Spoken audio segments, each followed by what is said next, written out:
Agora, Beatriz, aproveitando a tua participação, o Copom estabilizou a taxa Selic, né? A FEComércio se manifestou sobre essa última decisão. O que foi que ela disse?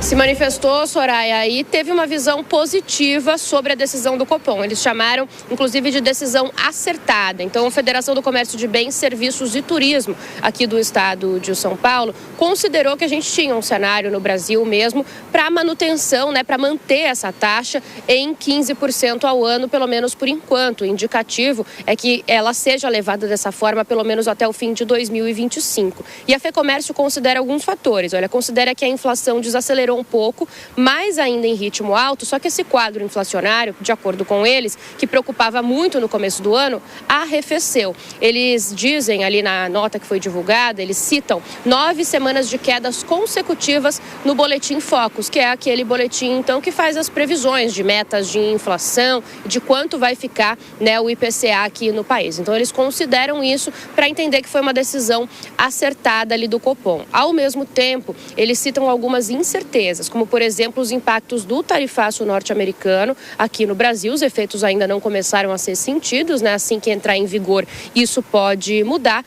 E, além disso, a FEComércio cita também, Soraya, que volta sempre a lembrar que o Brasil sofre com a falta de um ajuste fiscal sólido, o que pode prejudicar, então, a manutenção dessa taxa.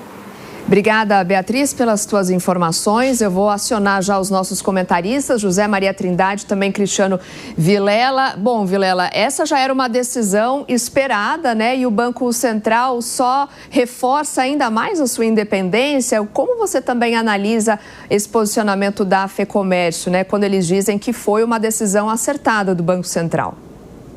Olha, Soraya, exatamente foi uma decisão acertada à medida que hoje, nos dizeres do próprio Copom, nós temos uma taxa de juros que, apesar de bastante significativa, é a segunda maior do mundo. Claramente ninguém gosta, ninguém quer saber de uma taxa de juros tão grandiosa como essa, mas ela se vê como necessária diante de um contexto onde a inflação brasileira extrapola e muito a meta.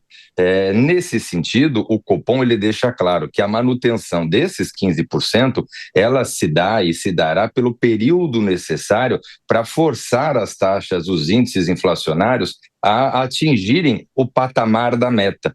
Nesse sentido, eu não vejo, e a própria decisão do Copom, ela vai nesse sentido, de que a expectativa é de que esses 15% permaneçam por um longo período, seja no sentido de buscar essa meta que há um certo tempo já não se consegue mais atingir aqui no Brasil, seja no sentido de se analisar o contexto externo e a capacidade que o contexto externo nesse momento tem de eventualmente afetar a economia brasileira. Então, num cenário como esse, a medida mais racional, independente de pressão do governo, independente de pressão do setor produtivo, que naturalmente quer crédito mais barato, mas a visão mais racional e que protege a moeda brasileira é essa visão do Banco Central, justamente no sentido de manter a taxa de juros e buscar, através dessa forma, ver se a inflação ela acaba cedendo e retomando a sua meta de onde ela não deveria ter saído.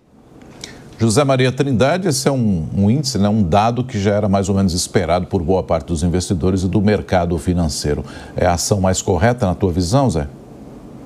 Deu a lógica, né? É bom lembrar que não é uma decisão só do presidente do Banco Central, mas do Conselho de Política Monetária, ou seja, é um colegiado que analisa vários setores.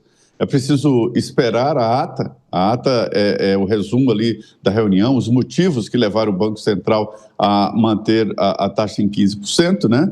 Mas o comunicado já indica mesmo esta instabilidade externa e principalmente a política fiscal, ou seja, o governo continua resistente em cortar gastos e até gastar mais do que arrecada. Veja bem, juros assim impedem novos investimentos, ampliação de negócios, ou seja, o progresso do país, segura o desenvolvimento do país. Não há nenhuma dúvida. Dizia Delfim Neto, com juros de 10%, né? Ele dizia o seguinte: para investir com esse lucro só plantando maconha. Para se ter uma ideia, ele era um frasista para chocar mesmo, dizendo que a 15% não se produz nada com lucro, né? E por que o Brasil não está lotado de dólares? seria um paraíso, né? Investir aqui no Brasil e ganhar o segundo maior patamar de juros do mundo. Mas por que não? Pela instabilidade. É porque o mercado vê que nesse patamar, né, nessa política fiscal, o Brasil não vai conseguir, lá no final, repassar o dinheiro, ou seja, pagar os juros. Esta instabilidade é que dificulta tudo por aqui e até interfere na inflação. Então, em resumo, é o seguinte: a inflação está mesmo ficando menor, declinando, né? Mas existem instabilidades no mercado internacional e na situação do Brasil, daí a manutenção sem indicar o que vai acontecer nas próximas reuniões do Copom. Não é um mau resultado, mas também nada para comemorar. Juros altos assim tiram empregos.